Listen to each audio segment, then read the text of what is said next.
मध्य प्रदेश में 3 दिसंबर को वोटिंग की काउंटिंग हुई और राज्य में बहुमत के साथ बीजेपी की सरकार बनी। बीजेपी ने जीत से ज्यादा उनके मंत्री जो हैं उनकी हार की चर्चा हो रही है। तो कौन है वो मंत्री जिनको करना पड़ा हार का सामना, देखते हैं इस रिपोर्ट में। मध्य प्रदेश विधानसभा चुनाव में बीजेपी ने 163 सीटों के प्रचंड बहुमत के साथ सत्ता में वापसी की है।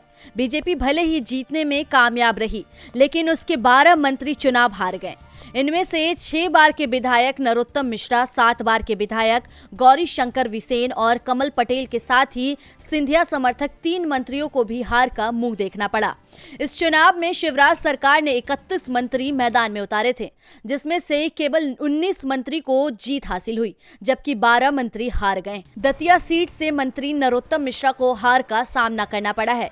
इसी तरह से सिंधिया समर्थक राजवर्धन सिंह को बंदनवार सीट से हार का सामना करना पड़ा। वहीं महेंद्र सिंह सिसोदिया बमोरी सीट से हार गए हैं।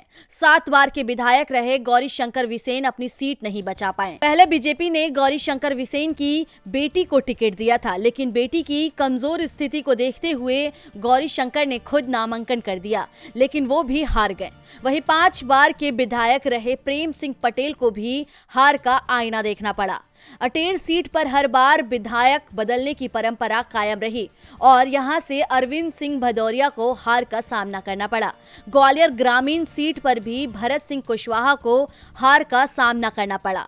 यहां वो मात्र 334 वोटों के अंतर से कांग्रेस के साहिब सिंह गुज्जर से चुनाव हार गए, जबकि हरदा सीट से कृषि मंत्री कमल पटेल भी हार गए हैं।